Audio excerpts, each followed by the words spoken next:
Bonsoir à tous et bienvenue dans ce Mediapart Live qui va se prolonger jusqu'à 22h45, 23h et qui se propose de traiter les trois grands sujets de l'actualité. Évidemment, le second tour des élections régionales, ça sera entre 20 et 22h, mais aussi l'état d'urgence dans tous ces États, c'est ce dont nous allons parler tout de suite. Et puis après le résultat des élections régionales, quand on saura vraiment tous les résultats a priori de toutes les régions, eh bien nous ferons le bilan de la COP 21 puisqu'un accord a été conclu. Qu'en est-il de cet accord? Est-ce un succès? Est-il tenable? Est-ce une déception? Est-ce que c'est à mi-chemin par rapport aux objectifs qu'on pouvait se fixer? On en parlera entre 22 et 23 heures. Mais premier plateau donc consacré à l'état d'urgence dans tous ces États, avec à côté de moi Mathilde Mathieu de la rédaction de Mediapart et plusieurs invités qui vont nous apporter leur témoignage car eux-mêmes ont été confrontés dans leur vie de tous les jours ou dans leur vie militante à cet état d'urgence. Le premier invité s'appelle Andrea Fichot. Bonsoir. Vous êtes avocat et vous avez été interpellé et placé en garde à vue après la manifestation de la place de la République, donc liée d'ailleurs à la COP 21 puisqu'elle avait été prévue puis annulée le 29 novembre dernier à Paris. Deux militants écologistes, bonsoir, qu'on appellera Théophile et Gauthier, pour que tout le monde saisisse facilement le jeu de mots. Et vous avez été assigné à résidence à Rennes. Vous nous raconterez pourquoi, du point de vue de l'état d'urgence, et comment. Et puis un troisième invité qui, lui, nous vient d'Aubervilliers, Chieb Arar, bonsoir. Vous êtes le gérant de la mosquée d'Aubervilliers et le président des musulmans d'Aubervilliers, et vous nous raconterez comment eh bien, une perquisition est arrivée chez vous, comment vous avez été réveillé en plein milieu de la nuit, et comment ensuite, après votre domicile, la mosquée elle-même, si j'ai bien compris, a été perquisitionnée. Mathilde. Alors, on va commencer peut-être par vous, Gauthier. Racontez-nous comment vous avez été assigné à résidence et comment s'est passée cette assignation et les impacts sur votre vie privée, personnelle et professionnelle peut-être. Alors, les faits, c'est que au matin du 26 novembre, du coup, l'état d'urgence s'est invité à Rennes et est venu dans 6 appartements. À chaque fois, ça s'est passé plus ou moins de la même manière, c'est-à-dire une bande de vingtaine de policiers armés de fusils d'assaut voilà, sont arrivés, nous ont menottés, plaqués au sol, ont fouillé nos appartements sans jamais nous dire de quoi il s'agissait. Seulement au bout d'une demi-heure, ils nous disent qu'on est assigné à résidence dans le cadre de la COP 21 parce qu'on serait censé appartenir à ce qu'ils appellent dans le jargon de la police une mouvance contestataire radicale. Voilà. D'accord. Et les conséquences directes, c'est devoir pointer au commissariat 3 fois par jour, à 9h, 14h et 20h, devoir rester sur Rennes et devoir rester chez soi de 20h à 6h. C'est-à-dire que toute votre vie, elle devient dictée par la préfecture de police. D'accord. Voilà. Et donc l'assignation s'est terminée hier, hein, c'est ça? C'est votre premier jour de, comment il faut dire, de liberté retrouvée ouais, oui, voilà. Ça. D'accord. Et pour vous, concrètement, ça voulait dire quoi, les 3 fois au commissariat? Qu'est-ce que ça a bouleversé dans votre vie personnelle ou professionnelle? Est-ce que le commissariat était loin? Enfin, quelles contraintes ça vous a imposé? Je pense que dans la vie quotidienne, tout le monde peut se rendre compte que ça met une vie impossible. Tout devient... On est obligé de courir pour tout. Voilà, il faut s'organiser pour tout différemment. Et voilà. Après, pour nous, voilà, ça a duré 12 jours, enfin un peu plus, 2 semaines. Pour certaines personnes, ça dure jusqu'à la fin de l'état d'urgence. On ne sait pas s'il va être prolongé. Mais enfin, nous, dans le quotidien, ce qui nous inquiète le plus, c'est qu'est-ce qui va se passer si ces mesures-là se généralisent. Parce qu'on voit bien avec les annonces du gouvernement qu'ils sont déjà en train de penser à faire rentrer d'une manière ou d'une autre les mesures qui se permettent maintenant dans la loi ou dans la Constitution. Et si ça devient habituel, qu'est-ce qui va se passer au prochain mouvement social? Qu'est-ce qui va se passer pour l'expulsion de la ZAD de Notre-Dame-des-Landes? Est-ce qu'ils vont devoir assigner à résidence des centaines de personnes partout en France pour éviter qu'il y ait un mouvement qui s'oppose au gouvernement? Alors Théophile, est-ce que vous pouvez nous expliquer ce qui vous est concrètement reproché, ce qui a justifié aux yeux du préfet votre assignation à résidence? En fait, concrètement, il n'y a pas grand-chose qui nous est reproché factuellement. Enfin, si on se réfère au droit, à chaque fois, c'est que des notes en fait des renseignements généraux, enfin de la DGSI en l'occurrence, qui justifie sans justifier, parce que du coup comme c'est des notes gardées secrètes, il n'y a aucune possibilité de contester donc les dires. Et ensuite, ouais, d'un point de vue purement juridique, il n'y a rien, parce que tout ce qui a été noté dans nos assignations, c'est des soupçons de présence, des procès d'intention et des arrestations ou des faits qui n'ont jamais abouti à aucune condamnation. Alors, parce que ce qui est écrit précisément dans toutes les assignations à résidence, hein, c'est il existe des raisons sérieuses de penser que le comportement de telle ou telle personne constitue une menace pour la sécurité et l'ordre public. Donc, par exemple, pour vous, Gauthier, si je me souviens bien, l'assignation fait référence à une manifestation dite violente contre Notre-Dame-des-Landes, à une interpellation en Italie à l'occasion de je ne sais plus quelle manifestation. Est-ce que les faits tels qu'ils sont relatés dans votre assignation sont exacts, extrapolés, approximatifs ? Quand on lit les faits qu'il y a dans notre assignation ou les notes blanches que le procureur a fait paraître au Conseil d'État hier, on assiste à une réelle réécriture de la réalité. On se croirait dans un mauvais roman policier, sauf que ça devient tragique parce que ça a des conséquences sur nos vies incroyables. Mais c'est que ça, être suspecté d'avoir participé à une manifestation, ça devient avoir fait un attroupement armé, connaître des gens ailleurs en Europe, ça devient faire participer à une mouvance anarchiste internationale, manifester devant des centres de rétention, ça devient avoir fait des actions dangereuses. Si vous avez eu le malheur d'avoir eu des procès dans lesquels vous avez acquitté, ils sont quand même mis à charge contre vous. Voilà, tout est réécrit dans une novlangue qui vient pour produire la réalité de la figure de personnes qui seraient des casseurs d'ultra-gauche et qui feraient des actions qui n'ont aucun sens. En fait, c'est pas ça qui se passe. Ce qui se passe, c'est qu'effectivement, on peut dire qu'on fait partie de toute une frange de la jeunesse politisée qui cherche à reprendre sa vie en main, qui participent à des manifestations, qui font de la politique depuis leur quotidien, qui s'organisent pour dépendre le moins possible des institutions politiques ou de l'économie, parce qu'effectivement, toute une partie de la population qui est plus ou moins invisible ne croit plus dans ces réalités-là, qui nous écrasent au quotidien. Et c'est ça qu'ils cherchent à faire taire, parce que c'est ça qui est dangereux pour les gouvernants. Parce que je crois qu'au fond, évidemment, on ne vous reproche pas de lien direct avec la menace terroriste. Mais au fond, ce que dit le préfet, le ministère de l'Intérieur, c'est que s'il avait fallu mobiliser des forces de l'ordre pour contrer telle ou telle manifestation sur le climat à laquelle vous auriez participé, c'était autant de forces de l'ordre en moins pour agir sur la menace terroriste. Cet argument, il vous semble illégitime, déconnecté de la réalité ? Moi, je pense qu'il faut comprendre l'opération qui se passe avec l'état d'urgence, que ce soit pour nous ou que ce soit pour les personnes de confession musulmane, comme une opération pour créer des figures et faire marcher le chantage que fait l'État. C'est-à-dire soit vous êtes avec le gouvernement, soit vous êtes avec Daesh.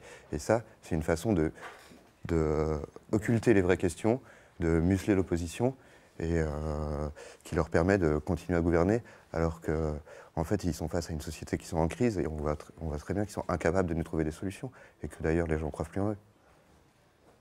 Et quand vous vous êtes retourné vers le Conseil d'État, qu'est-ce qui s'est passé? Donc, quelle a été la décision qui a été rendue et quels ont été les arguments du Conseil d'État? Le Conseil d'État, comme le tribunal administratif qu'on a saisi en premier, ont rejeté tous deux. Du coup, qu'est-ce que c'est? C'est des... C'était un référé liberté, vous demandiez est-ce que le... Et donc dans les deux cas, l'argument c'est qu'il n'y a pas d'urgence de traiter, il n'y a pas d'urgence dans la vie quotidienne pour nous. Et donc on va rejeter la demande. Donc ça aboutit à rien, quoi. Et le Conseil d'État a jugé vendredi que les assignations étaient légales. Voilà. En tout cas qu'elles n'étaient pas manifestement illégales, mais a quand même décidé de transmettre au Conseil constitutionnel une question prioritaire de constitutionnalité pour que le Conseil dise si oui ou non l'article de loi qui autorise le ministère de l'Intérieur à assigner des gens est conforme ou pas à la Constitution. Donc, le Conseil aura à se prononcer là-dessus. La réponse du Conseil constitutionnel sur cette question primaire de constitutionnalité.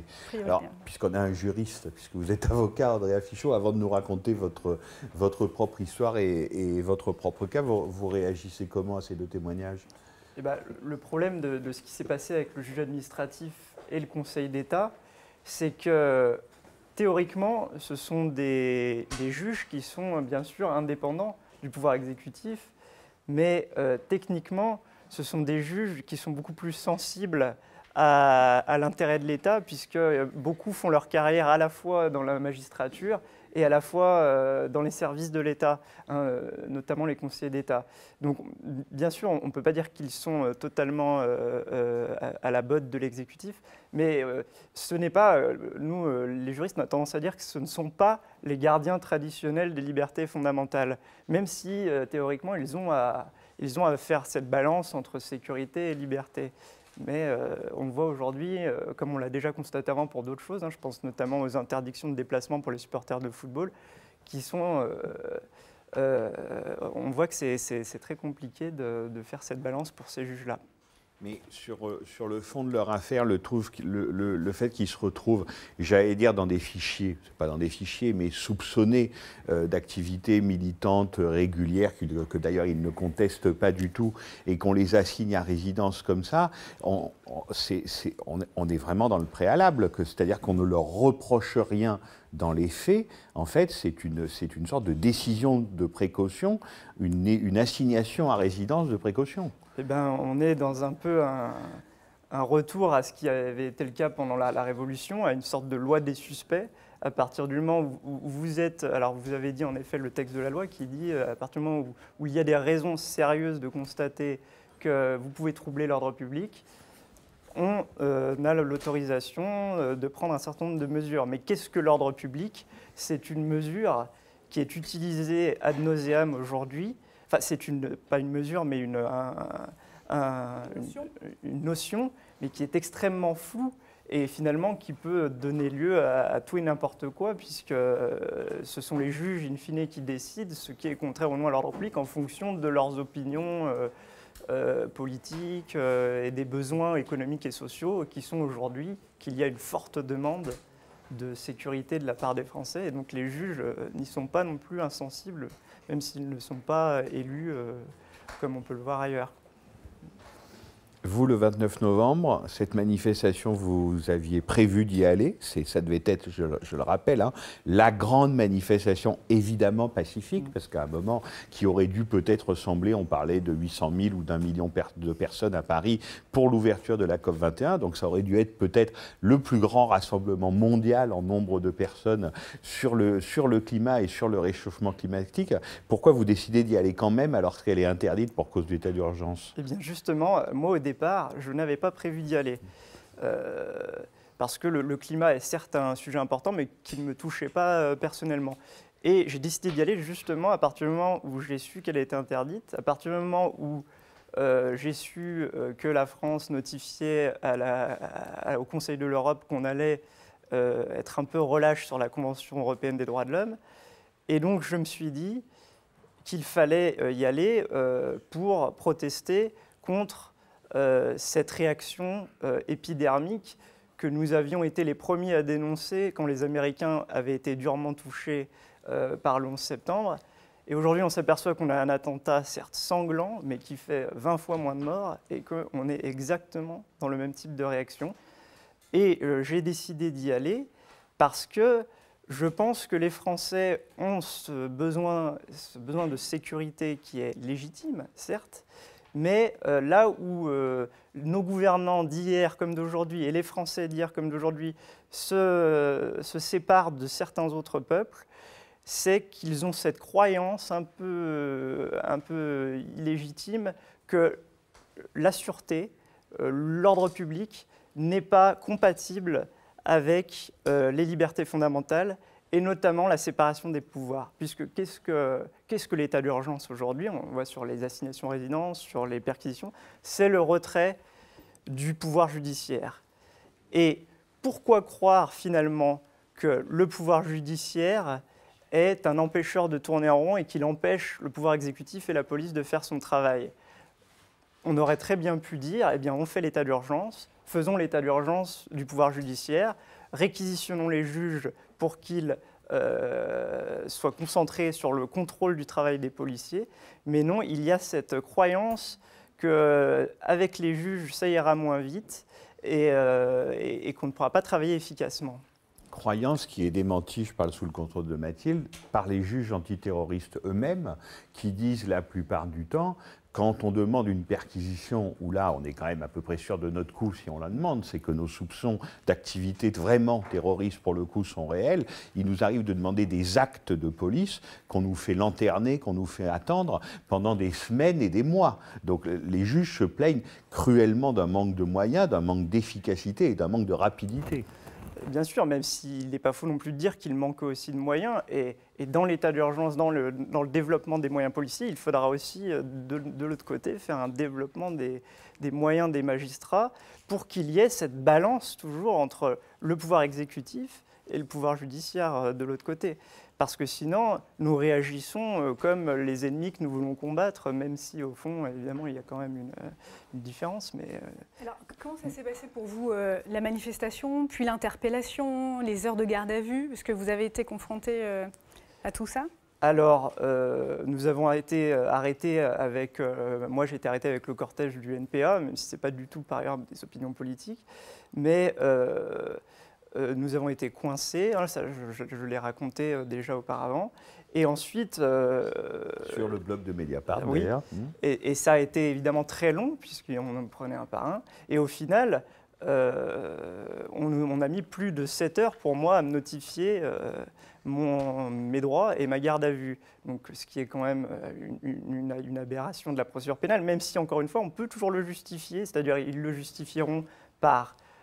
les circonstances insurmontables, hein, c'est dans la loi. Et ce que je voulais dire, c'est que finalement, la garde à vue n'a pas suscité tant que ça de violations graves de la loi, tout simplement parce que la plupart des fois où les libertés sont attaquées dans notre pays, elles le sont légalement, puisque la Constitution prévoit à chaque fois que les libertés sont tempérées par la loi. Et ce qui est dangereux, c'est que dans notre pays, la loi... c'est l'exécutif qui l'a fait, puisque comme chacun sait, le pouvoir, la pratique de la Ve République, c'est que le pouvoir législatif est totalement sous le contrôle du pouvoir exécutif. Donc quand vous êtes en garde à vue, et ça je dirais presque qu'on est un peu hors sujet avec l'état d'urgence, parce que la garde à vue est tellement une procédure contraignante qu'on n'a pas eu besoin de la durcir. Vous ne pouvez pas faire appel au pouvoir judiciaire pendant les premières 48 heures. Donc vous êtes... en quelque sorte sous la loi d'airain du pouvoir exécutif. Vous avez beau avoir des droits, s'ils sont violés, vous ne pouvez pas sur le moment faire appel à qui que ce soit. Et notamment, vous pourriez faire appel au procureur de la République qui est censé contrôler la garde à vue. Mais qu'est-ce que le procureur de la République? Le procureur de la République se dit magistrat, puisqu'il a fait l'École nationale de la magistrature, mais il est en fait un commis de l'État, puisqu'il n'est pas indépendant. Il obéit au parquet général, qui lui-même obéit au ministère de la Justice. Donc quand vous êtes en garde à vue en France, vous n'avez aucun moyen de la contester sur le moment. Et plus tard, quand vous pourrez la contester devant le juge du siège, ce sera déjà trop tard, puisque beaucoup de gardes à vue, comme celle que j'ai subie avec les 300 autres personnes, sont en fait des gardes à vue, entre guillemets, punitives. On sait très bien qu'il n'y aura pas de poursuite, hein. Je rappelle, l'infraction, c'était attroupement non armé. Donc, vu les violations en plus de la procédure, le procureur, a priori, décidera de ne pas poursuivre. Enfin, on verra, mais je n'ai rien reçu pour le moment. Et vous vous rendez compte que la garde à vue, comme pour beaucoup d'autres choses, est utilisée de manière punitive, comme une peine, parce que c'est quand même un peu embêtant de rester 24 heures en garde à vue. C'est-à-dire que vous ne serez pas poursuivi, vous serez encore moins jugé, encore moins condamné, mais vous aurez subi cette garde à vue pour vous apprendre à aller manifester quand la manifestation est interdite. Voilà, simplement pour sans jugement, pouvoir punir quelqu'un. C'est quasiment une lettre de cachet moderne, c'est-à-dire, hop, parce que je rappelle quand même une chose, c'est que la garde à vue, normalement, on ne peut pas prononcer légalement une garde à vue sans qu'il y ait ce doit être, selon le texte de la loi, l'unique moyen de parvenir à certains objectifs, dont le fait d'empêcher que l'infraction se continue, les besoins de l'enquête, un certain nombre d'autres choses. Et là, évidemment, sur ce cas précis, c'était des mères de famille, des vieux, enfin, ça n'avait rien les gens qui ont été mis en garde à vue n'avaient rien des guérilleros qu'on nous présentait à la télévision. Et donc, évidemment, ça ne rentrait pas dans le cadre de la garde à vue. Mais vous ne pouvez pas, vous aurez beau dire à un officier de police judiciaire, mais c'est illégal, il vous dira, bon, bah, qu'est-ce que vous voulez que j'y fasse voilà. Alors, Chiab Aha, est-ce que vous pouvez nous raconter, vous, la perquisition que vous avez connue ou subie, je ne sais pas comment vous souhaitez dire, d'abord à votre domicile puis à la mosquée, qui est donc l'une des, je rappelle, à peu près 2600 perquisitions administratives qui ont été ordonnées par des préfets depuis le début de l'état d'urgence, où c'était dans les tout premiers jours. C'est donc le préfet de Seine-Saint-Denis qui a ordonné ces perquisitions. Est-ce que vous pouvez nous raconter? Absolument. Alors ça s'est passé dans la nuit du lundi au mardi. Je ne me souviens plus de la date exactement, mais ça doit être du 17 au 18, quelque chose comme ça, 17 au 18 novembre. Donc vers 22 h, les enfants étaient couchés et j'étais avec ma femme à l'étage et on a entendu un gros bruit. Donc je suis descendu voir ce qui se passait et là je me suis retrouvé nez à nez avec des policiers masqués, des armes de guerre, des lampes torches. J'ai été plaqué au sol, menotté dans le dos. J'ai essayé d'expliquer qu'il y avait une femme à l'étage et qu'il n'y avait que des enfants. Mais bon, j'ai eu le droit à un ta gueule. Ma femme, pareil. Donc elle a supplié les policiers de se calmer, qu'il n'y avait personne, qu'il n'y avait pas de danger, mais ils n'ont rien voulu comprendre. Donc ils lui ont donné un coup pour qu'elle se taise. Et puis ils lui ont dit ta gueule aussi. Puis ensuite ils sont allés dans les chambres des enfants avec leurs armes et leurs torches, vérifier qu'il n'y avait bien personne. Donc, c'était combien, Chiab, à peu près? Alors j'ai su par la suite qu'ils étaient plus de 60 policiers avec la BRI. Donc je vois que ça arrive, mais je ne comprends pas. Parce que je ne suis pas un criminel, je ne suis pas un terroriste. Je suis militant associatif depuis 2001. Donc je suis président de l'association des musulmans d'Aubervilliers depuis la création, depuis 2001. Ça veut dire que je suis déclaré en préfecture, que j'ai rencontré les renseignements généraux à plusieurs reprises, qu'ils ont une fiche sur moi, que je suis né en France, j'ai étudié en France, j'ai fait des études supérieures, je suis actuellement cadre dans une grande société, j'ai un boulot rangé, j'ai un crédit sur mon pavillon en banlieue, enfin un profil, quelqu'un de normal, je dirais. Sauf que je suis musulman et pratiquant et que je suis militant associatif. Mais ça ne justifie pas 60 fonctionnaires de police, des armes de guerre, de défoncer la porte. Non seulement ça ne justifie pas, mais c'est même incompréhensible. Parce que s'ils avaient des questions à vous poser sur je ne sais pas quoi, on peut imaginer, voilà, qui sont ces fidèles, vous les connaissez, enfin voilà, des choses comme ça, ils n'avaient qu'à vous convoquer. Absolument. C'est déjà arrivé, on m'a déjà convoqué, je me suis rendu en préfecture ou au commissariat. J'ai discuté à plusieurs reprises, soit avec des officiers de renseignement généraux, soit avec le commissaire de police. À chaque fois que je suis invité en préfecture, j'y vais, puisque je suis représentant de l'association. On discute régulièrement avec le maire, avec les adjoints au maire, avec le député, avec le sénateur de la circonscription. Donc, enfin, quand je l'ai vu arriver, mais j'arrivais pas à le croire. J'étais en train de le vivre, mais je ne le croyais pas. Je ne comprenais pas. Et alors ensuite, ils vous ont emmené à la mosquée, donc. Hein, oui, donc ils ont passé 2 heures à fouiller la maison. Donc, heureusement, il y avait un officier de police qui a demandé à un policier de la BRI de ne pas réveiller les enfants. Les 2 grands se sont réveillés, ils ont eu un peu peur, mais les 2 plus petits sont restés endormis dans leur lit, et puis tout le monde est resté dans son lit. Donc après 2 heures de fouille, ils n'ont rien trouvé en lien avec le terrorisme à la maison. Et donc, ils m'ont demandé de les accompagner à la mosquée. Et donc, avant de partir, j'ai pris le trousseau de clés de la mosquée. En arrivant donc à la mosquée, on m'a tenu à l'écart. Donc, j'étais à peu près à 50 mètres de la mosquée. J'ai demandé à ouvrir la porte. J'aurais dit, bon, ça ne sert à rien de défoncer les portes. J'ai les clés, je vais vous ouvrir. Il n'y a rien à la mosquée. Ils ont refusé. trop compliqué, trop long, vous bougez pas, vous restez là. Ok, mais pourquoi tout ça? Mais on n'est pas là par hasard. Oui, mais expliquez-moi, moi je ne comprends pas pourquoi vous êtes là. Non, non, on n'est pas là par hasard. Bon. Donc on subit. Alors, une fois qu'ils ont, comme ils disent, sécurisé les lieux, ça veut dire casser les portes, casser les vitres, enfin fouiller tous les coins et recoins de la mosquée, s'assurer qu'il n'y a personne. À ce moment-là, on me fait rentrer dans la mosquée et on commence à perquisitionner, à fouiller. Donc évidemment, ils ne trouvent rien du tout. Après à peu près 2 heures, 2 heures et demie de fouille, il n'y a rien du tout à la mosquée. Et puis là, on repart sur la préfecture de police de Paris, je crois, à l'île de la Cité. Alors, il se trouve que Mediapart sait pourquoi la mosquée a été perquisitionnée, puisqu'on a eu accès à des documents confidentiels issus de la préfecture de Seine-Saint-Denis.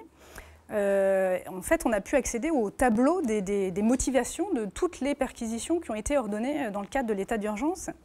Et donc, je vais vous lire, pour vous faire réagir, les quelques lignes qui ont motivé la décision du préfet de perquisitionner dans la mosquée. Voilà ce qu'ont écrit les services de renseignement au sujet de la mosquée. Si l'association des musulmans d'Aubervilliers a pour objet officiellement de doter la ville d'un lieu de culte, de donner un accès à la croissance et à la pratique de l'islam, de promouvoir toute activité en relation avec la culture arabo-musulmane, elle est avant tout un point de convergence d'islamistes radicaux qui utilisent les facilités offertes par l'association pour leurs activités conspiratrices. L'édifice cultuel est fréquenté majoritairement par des fidèles d'origine et de nombreux individus liés à la mouvance salafiste. L'imam en titre, Hassan B., dont la nature des prêches est d'inspiration salafiste, préconise en substance un retour aux sources du Coran et de la Sunna. Il existe des raisons sérieuses de penser que se trouvent dans la mosquée et au domicile de son président, donc c'est vous, des personnes, des armes ou des objets liés à des activités à caractère terroriste. Qu'est-ce que vous pensez de ces motivations officielles? Alors, quand je les ai lus dans la presse, ça a provoqué beaucoup de questionnements. Alors, on peut en penser beaucoup de choses, je vais essayer de synthétiser un peu. En premier lieu, j'ai tendance à penser en lisant ça que le ou les officiers de renseignement qui ont écrit ces lignes connaissent très peu de choses de l'islam, pour commencer, ne connaissent pas l'association et son mode de fonctionnement, ne savent pas comment fonctionne une mosquée d'une manière générale. Et alors, j'ai tendance à me dire, est-ce que c'est de l'incompétence ou est-ce que c'est du cynisme? Est-ce que c'est voulu? Est-ce que c'est de l'intimidation? Parce que Hassan B, que vous citez, n'est plus imam de la mosquée depuis au moins 3 ans. Alors, ils reconnaissent quelque part dans cet écrit que les membres de l'association ne sont pas ce qu'ils appellent, j'aime pas ce mot, salafiste, mais je préfère utiliser le terme radical. Donc, ils reconnaissent que les membres de l'association ne sont pas des radicaux, puisqu'il s'agit de personnes qui fréquentent la mosquée, en gros. Là où je suis... Elle est majoritairement fréquentée par des salafistes. Déjà, ça, c'est salafistes. faux. Enfin, n'importe qui peut venir à n'importe quel office, puisqu'il y a 5 offices par jour, et il y a un office principal qu'on appelle la prière du vendredi. Il vient et il voit qui entre et qui sort. C'est un lieu public, après tout. Il se met devant la mosquée et il regarde. Mais je sais pertinemment que la police, non seulement observe à l'extérieur, mais en plus qu'elle observe à l'intérieur. On sait qu'il y a des gens qui viennent observer à l'intérieur. Est-ce qu'elle enregistre aussi les prêches ou... Ils peuvent enregistrer les prêches. Moi, je n'ai pas d'informations. Je ne partage pas les informations avec la police. Donc, ils ne me donnent pas leur fiche de renseignement. Je ne sais pas qu'est-ce qui est noté sur ma fiche personnelle. Et je ne sais pas si j'en ai une. J'imagine que j'en ai une. Ce que je veux dire, c'est que... Comment dire déjà, il est faux de dire que c'est majoritairement fréquenté par des radicaux. C'est majoritairement fréquenté par des gens du quartier. C'est dans une zone industrielle et commerciale. Il y a beaucoup de passages. Il y a des gens qui vont faire leurs courses à la paire ou à la plateforme du bâtiment ou dans n'importe quel grossiste. Le boulevard Félix-Faure, c'est un boulevard où il y a beaucoup de fournisseurs. Et il y a beaucoup d'artisans qui passent là. Et donc c'est une mosquée qui est pratique pour un certain nombre de musulmans parce qu'ils peuvent faire leurs courses en même temps et puis ils font leurs prières et puis ils vont poursuivre leurs affaires personnelles. Alors dire que c'est majoritairement fréquenté par des radicaux, c'est faux. Et ça, moi, je peux en discuter avec n'importe qui et je peux le prouver par A plus B. C'est aussi fréquenté par des radicaux. Oui, sans doute qu'il y a des radicaux. C'est ça que vous voulez dire. Ce que je veux dire par là, c'est qu'un radical qui rentre dans la mosquée, comment on le reconnaît? Est-ce que sur son front, il y a écrit « Je suis radical » Est-ce qu'il porte un badge? La mosquée, effectivement, offre des facilités. Quelles sont ces facilités? C'est de permettre aux musulmans de faire la prière. Donc quelqu'un qui rentre dans la mosquée, qui fait ses ablutions, qui fait la prière, qui ne fait pas d'histoire, qui ne fait pas de prosélytisme, qui n'essaye pas de passer son discours personnel, personne ne va le remarquer et personne ne va lui demander de sortir. Donc est-ce qu'on va reprocher aujourd'hui au président de la RATP que les terroristes ont pris le métro pour retourner sur les lieux de l'attentat? Donc nous, excusez-moi, je finis juste avec ça. On ne peut pas nous reprocher à nous, simple association, de réussir là où la police a échoué. C'est-à-dire qu'on a des terroristes qui remontent de Syrie, qui vont où ils veulent, qui tuent des gens en France, et on va nous reprocher à nous de ne pas les avoir repérés. C'est le travail de la police. Mais vous vous êtes forcément posé la question, parce que vous vous êtes dit, mais qu'est-ce qui a pu m'attirer ça? Absolument. Cette question-là, vous vous êtes forcément elle a tourné en boucle pendant la garde à vue. Mais il n'y a eu aucune... Donc est-ce que ça remonte au passé? Vous dites cet imam est parti depuis 3 ans, et lui peut-être était dans le viseur, parce que je ne sais pas, je vous pose la question, parce que ses prêches étaient peut-être radicaux. Est-ce qu'il y a des fidèles qui dans les coins, peut-être, essayent de faire de la radicalisation? Enfin, vous êtes sans arrêt, j'imagine, poser cette question depuis maintenant 3 semaines, quasiment 1 mois. Qu'est-ce qu'on avait à vos projets? Qu'est-ce qui a attiré l'attention sur vous? À part ce qui a été écrit dans la presse, donc une fuite finalement, l'État ou la police n'a donné aucune autre explication. Moi, je n'ai pas eu d'explication. Le jeudi qui a suivi les attentats, j'étais comme d'autres responsables associatifs, invités à la préfecture de Seine-Saint-Denis, à Bobigny. Et donc, il y avait le préfet qui voulait passer un message, je dirais, d'apaisement pour la prière du vendredi du lendemain. Donc, il a parlé de la perquisition de la mosquée. J'ai pris la parole à ce moment-là pour lui dire qu'on comprenait que la police doit faire son travail, que nous, on n'avait rien à se reprocher, qu'il aurait suffi simplement de nous appeler ou de nous demander quoi que ce soit. On aurait coopéré ou qu'on est prêt à coopérer. Et qu'il n'y avait pas besoin de casser les portes, d'effrayer les enfants, que ça pouvait se passer de manière intelligente.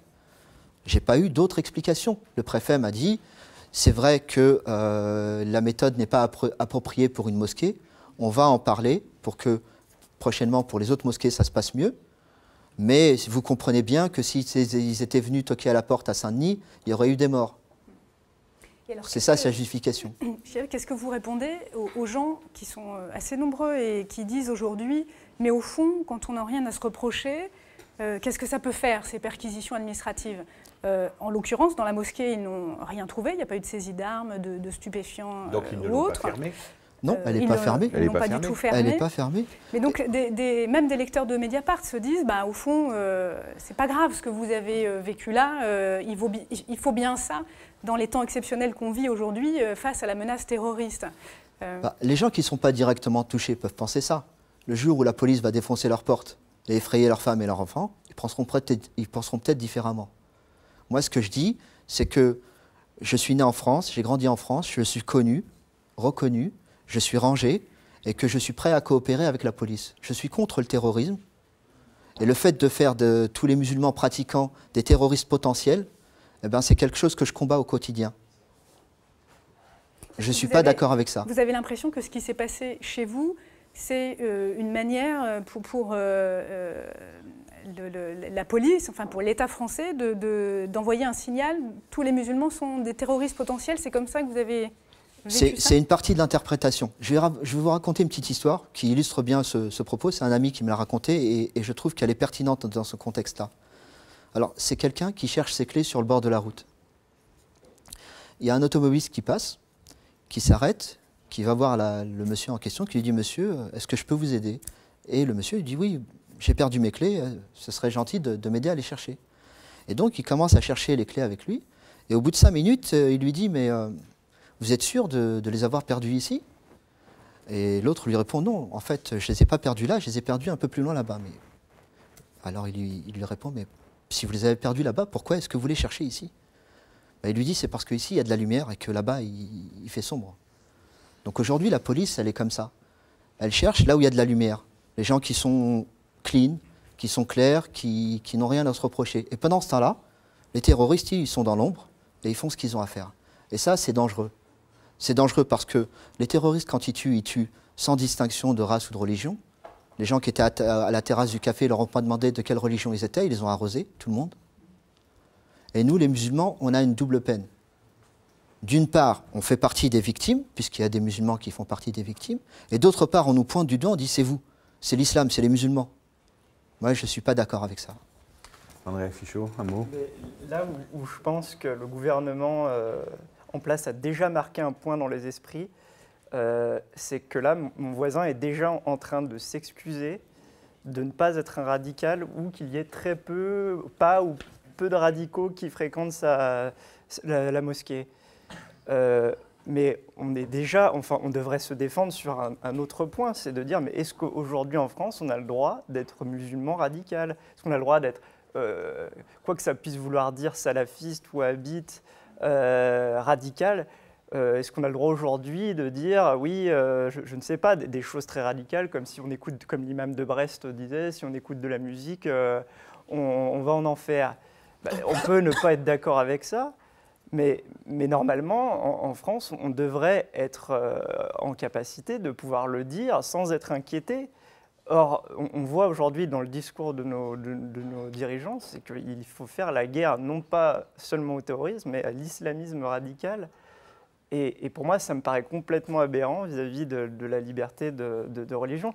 Et on voit que la liberté d'expression en France est finalement beaucoup moins forte que dans d'autres pays comme l'Angleterre, où vous avez ce beau symbole du speaker corner à Hyde Park, où vous pouvez maudire l'Empire britannique sur 10 générations, vous n'aurez aucun problème. Et ici, on voit que selon l'humeur économique et sociale du pays, et là, en ce moment, c'est l'islam radical, entre guillemets, sans qu'on sache vraiment ce que ça veut dire, d'ailleurs, qui est visé, on voit que vous pouvez avoir de sérieux problèmes pour vos opinions religieuses. Merci beaucoup à tous les quatre de vos témoignages. Alors justement, Maître, on va continuer à parler de ça lors de notre second plateau, état d'urgence, loi d'exception et atteinte aux libertés. Et donc après ces témoignages et votre propre analyse, on va introduire encore un peu plus de juridique et d'histoire sur cette histoire d'état d'urgence. On se retrouve dans quelques minutes.